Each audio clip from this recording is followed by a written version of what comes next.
الحمد لله الذي أنزل القرآن هدى للناس وبينات من الهدى والفرقان أشهد أن لا إله إلا الله وأشهد أن محمدا عبده ورسوله اللهم صل وسلم وبارك على محمد وعلى آله وصحبه ومن تبعه إلى يوم الدين أما بعد فيا عباد الله أوصيكم ونفسي بتقوى الله فقد فاز المتقون وقال تبارك وتعالى في كتابه الكريم أعوذ بالله من الشيطان الرجيم الذي خلق الموت والحياة ليبلوكم أيكم أحسن عملا وهو العزيز الغفور وقال رسول الله صلى الله عليه وسلم خير الناس أنفعهم للناس Sadaqallah sadaqa rasulul karim. Hadirin jamaah Jumat rahimakumullah. Sebagaimana Al-Qur'an mengungkapkan bahwa umat Islam adalah umat yang Allah percaya untuk membangun dan merawat peradaban di dunia ini. Kuntum khairal ummah ukhrijat linnas ta'muruna bil ma'ruf wa tanhauna 'anil munkar wa tu'minuna billah walau amana ahlul kitabi lakana khairan lahum minhumul mu'minuna wa aktsaruhumul fasiqun. Kalian itu sebaik-baik ummah yang Allah turunkan di bumi ini. Tugasnya adalah ta'muruna bil ma'ruf wa tanhauna 'anil munkar, menebar kebaikan, memperjuangkan kebenaran, dan juga melawan setiap lahirnya kemungkaran. Wa tu'minuna billah, iman harus menjadi sebuah pondasi di dalam kerangka kita membangun kebenaran dan kebaikan itu. Jikalau para ahli kita yang juga memiliki tidak kalah optimismenya dengan kita, mereka beriman sebagaimana iman kita, maka itu akan jauh lebih baik. Tetapi sebagian mereka beriman, kebanyakan mereka fasik. Fasik itu artinya menganggap sebuah kesalahan sebagai kebenaran yang akhirnya dilakukan terus-menerus. Ingat apa yang pernah dikatakan oleh Hitler, manusia yang dianggap terjahat sepanjang sejarah, yang mengatakan bahwa kebenaran adalah kesalahan yang terulang 1000 kali. Jikalau kesalahan itu terus-menerus terulang, maka persepsi publik akan menganggap bahwa itu adalah sebuah kebenaran. Hadirin Bapak dan Saudara yang dirahmati Allah, kenapa umat Islam diserahkan oleh Allah sebagai umat terbaik? Karena memiliki referensi terbaik, otentik, yaitu Al-Quran dan Al-Hadis. Bila dibanding dengan kitab yang diklaim suci oleh agama manapun, Quran itu lebih otentik, Quran itu lebih lengkap, holistik, Quran itu lebih rasional, dan Quran itu lebih siap untuk menjawab segala persoalan. Tetapi perlu kita pahami bahwa ada tantangan yang dihadapi oleh umat Islam, dan ini harus terselesaikan kalau ingin umat Islam mampu menjalankan peran dan fungsinya untuk membangun dan merawat sebuah peradaban. Ada 3 tantangan. Yang pertama adalah ibadul muslimin anil Islam. Ada upaya menjauhkan umat Islam dari Islam itu sendiri. Dan faktanya kita lihat di lapangan, Bapak dan Saudara, berbasis kepada survei, orang Islam yang setiap 5 waktu sholat setiap hari itu tidak lebih dari 28%. Umat Islam yang setiap hari membaca Al-Quran tidak lebih dari 10%. Yang agak banyak ketika umat Islam berpuasa itu sekitar 59% puasa wajib Ramadan. Itu pun karena ada beban sosial ketika mereka tidak berpuasa. Kelemahan umat Islam jauh dari Islam ini nampak sekali, terutama dalam bidang mission. Kita lihat, kalau kita berpatokan pada hadis Nabi, beliau mengatakan man yuridillahu bihi khairan yufaqihu fiddin.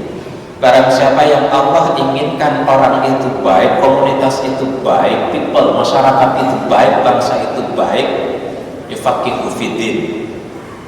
Mereka memiliki kemampuan memahami agama Islam. Dan kalau kita lihat di lapangan, majelis-majelis taklim mayoritas isinya adalah orang-orang yang sudah pensiun, bukan young people, bukan masyarakat yang masih muda, masih remaja, yang memiliki harapan bagi masa depan sebuah bangsa, sebuah peradaban bagi masyarakat. Ini fakta. Wajar kalau kemudian di dalam Islam itu miskin risyad. Padahal Quran mengatakan, ya ayyuhalladzina amanu taqullaha wal tanzur nafsum ma qaddamat lighad wattaqullaha innallaha khabirun bima ta'malun. Wahai orang-orang yang beriman, hendaknya kalian bertakwa, dan setiap orang yang bertakwa itu wal tanzur nafsum ma qaddamat lighad.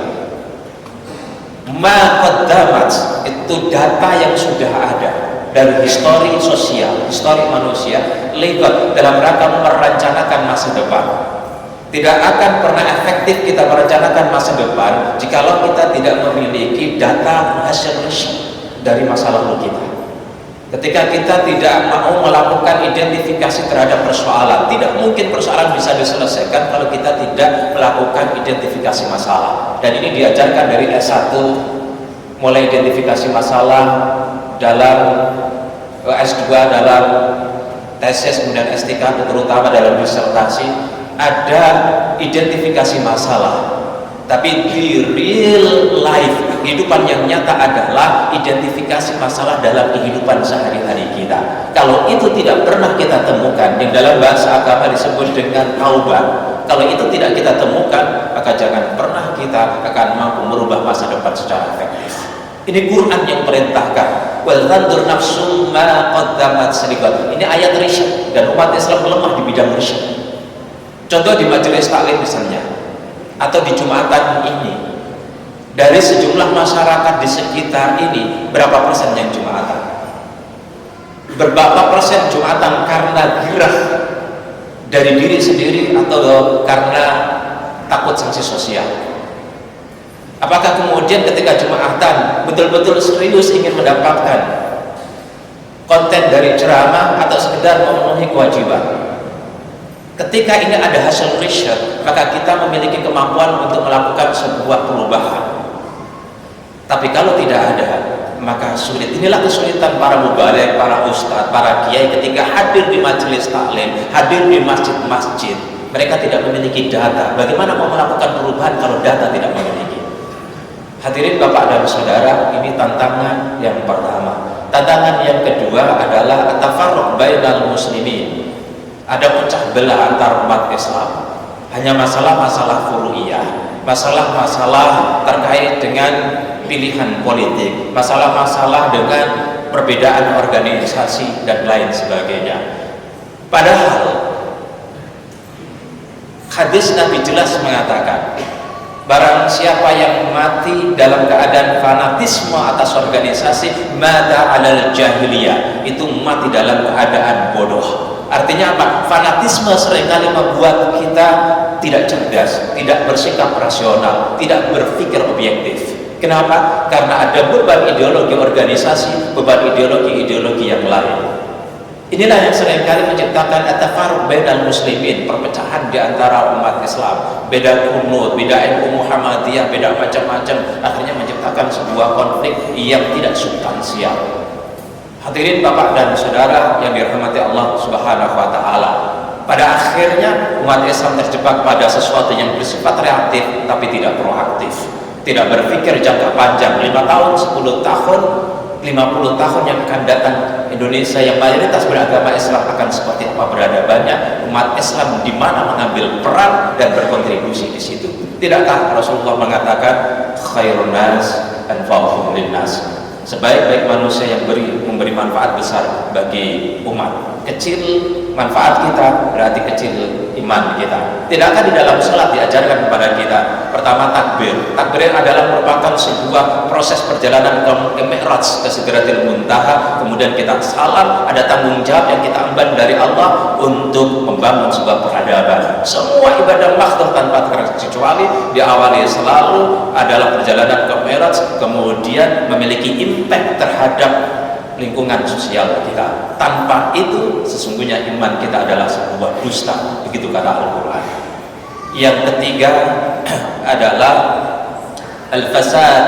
fasad al-fikri, kerusakan cara berpikir. Kita seringkali berpikir bahwa Quran itu hanya kitab moral. Bapak dan saudara, ketika kita belajar di dalam Al-Quran, misalnya berkaitan dengan sejarah, memang Al-Quran bicara tentang qasas, kisah. Ada namanya surat Qasas, dari jamak kisos mufradnya, artinya kisah-kisah. Tidak runtut sebagaimana Bible, perjanjian baru maupun perjanjian lama, karena yang memiliki stress pointnya adalah secara keilmuan maupun secara moral. Hadirin Bapak dan Saudara, perlu kita pahami, kalau kita belajar Al-Quran bukan hanya kitab moral, bukan hanya kitab normatif, bukan hanya kitab fikih, bukan hanya kitab hukum.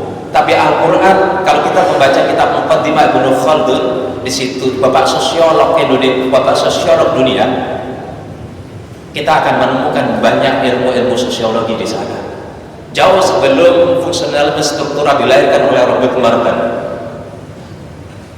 jauh sebelum teori konflik dilahirkan oleh Marx, di dalam Al-Quran dan Al-Hadis, teori besar yang bernama fungsionalisme struktural maupun teori konflik ini ada di dalam Al-Quran. Ketika Al-Quran bicara misalnya innamal mu'minuna ikhwatun fa aslihu baina akhwaikum, bukankah ini merupakan teori rekonsiliasi konflik? Bapak dan saudara yang dirahmati Allah Subhanahu wa taala, kita seringkali menganggap keliru. Jauh sebelum Ibnu Khaldun menemukan hukum sejarah yang kemudian dimutlakan oleh Marx menjadi dialektika historis, Al-Quran dan Al-Hadis berbicara jauh lebih akurat tentang hukum sejarah. Al-Quran mengatakan walan tajida li sunnatillahi tabdila walan tajida li sunnatillahi tahmila. Inilah dua ayat yang sangat sering sekali dikutip oleh Ibnu Khaldun dalam Muqaddimah. Engkau tidak akan pernah menemukan perubahan dalam sunnatullah. Apa itu sunnatullah? Sunnatullah itu adalah merupakan hukum alam baik eksak maupun sosial. Maka sehingga Ibnu Khaldun mampu menggambarkan bagaimana jatuh bangunnya sebuah peradaban yang dibangun oleh dinasti melalui 4 sampai 5 dinasti. Itu berangkat dari Al-Quran. Tetapi kita seringkali menganggap bahwa Al-Quran itu tidak up to date, Al-Quran itu ketinggalan. Inilah yang perlu diluruskan. Kenapa? Karena kita tidak belajar Al-Quran secara baik. Hadirin jamaah Jum'ah yang dirahmati Allah, ada di dalam Al-Quran surat Ali Imran sebagai penutup, misalnya ayat 7 mengungkapkan bahwa Allah menurunkan Al-Quran. Di antaranya adalah mutasyabihat, kunna ummul kitab, dan juga ada muhkamat. Tetapi kita perlu berpatokan warrasikhuna fil ilmi yaquluna amanna kullum min indi rabbina wa ma yadzakkaru illa ulul albab. Orang-orang yang mendalam ilmunya meyakini bahwa Allah lah segala kebenaran. Amanna bihi kullum min indi rabbina, baik ayat tekstual maupun qoniyah berasal dari Allah dan senantiasa berkolaborasi. Wa ma yadzakkaru illa ulul albab, dan tidak akan ingat atau mengetahui kecuali ulul albab. Ulul albab adalah orang-orang atau masyarakat yang memiliki pengetahuan, yang memiliki emotional quotient, intelligentsia quotient, dan juga spiritual quotient. Itulah yang disebut dengan ulul albab. Mereka memadukan antara otak dengan hati. Di sana tidak akan terjadi pertabrakan antara ilmu sosial dan ilmu psikologi, tidak akan terjadi pertabrakan antara ilmu sosial dan ilmu eksak, tidak akan terjadi pertabrakan. Hadirin Bapak dan Saudara yang dirahmati Allah Subhanahu wa taala, ketika hati dan pikiran itu menyatu, maka Quran itu akan melahirkan sesuatu keilmuan yang maha dasar yang bisa kita pahami. Tetapi ketika kita melakukan pendekatan Quran hanya dengan akal tanpa hati, maka akan lahirnya manusia liberal. Atau mendekati Al-Quran hanya dengan hati tanpa dengan akal, tanpa riset, maka akan melahirkan manusia fundamentalis. Inilah yang seringkali terjadi. Sebagian umat Islam lebih cenderung menjadi fundamentalis, hanya mengandalkan hati dan semangat tanpa keilmuan. Sebagian umat Islam mengandalkan akal yang akan menjadi liberal tanpa dikontrol oleh hatinya. Padahal ulul albab itu adalah antara hati dan pikiran itu nyambung, berbasis riset, tetapi bersemangat spiritualitas yang tinggi. Barakallahu li wa lakum fil Qur'anil Karim wa nafa'ana wa iyyakum minal ayati wa dzikril hakim. Aqulu qawli hadza fastaghfiru innahu huwal ghafurur rahim. Allahumma shalli ala sayyidina Muhammad wa ala ali sayyidina Muhammad.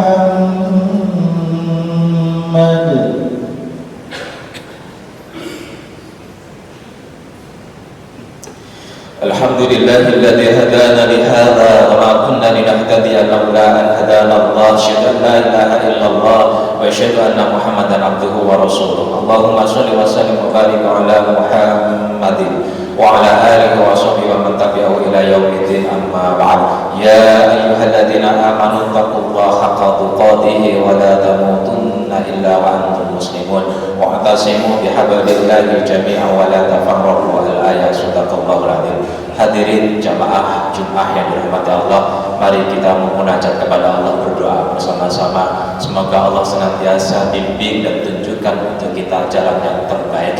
Bismillahirrahmanirrahim. Alhamdulillahirabbil alamin. Allahumma shalli wa sallim wa barik ala sayyidil mursalin. Allahumma ghfir lil mu'minina wal mu'minat wal muslimina wal muslimat al ahya'i minhum wal amwat. Allahumma innaka 'afuwwun karim tuhibbul 'afwa fa'fu 'anna ya karim. Rabbana zalamna anfusana wa illam taghfir lana wa tarhamna lanakunanna minal khasirin. Allahumma arinal haqqa haqqan warzuqna ittiba'ah wa arinal batila batilan warzuqna ijtinabah. Allahumma sallimna fid dunya wal akhirah. Allahumma ja'alna minat tawwabin was salihin wa ja'alna minal muttaqin wa ja'alna min ibadika sholihin ya arhamar rahimin. Rabbana atina fid dunya hasanah wa fil akhirati hasanah wa qina adzabannar. Alhamdulillahi rabbil alamin. Ibadallah, innallaha ya'murukum bil adli wal ihsan wa ita'i dzil qurba wa yanha 'anil fahsya'i wal munkar wal baghi ya'idukum la'allakum tadhakkarun wa la dzikrullahi akbar. Oke.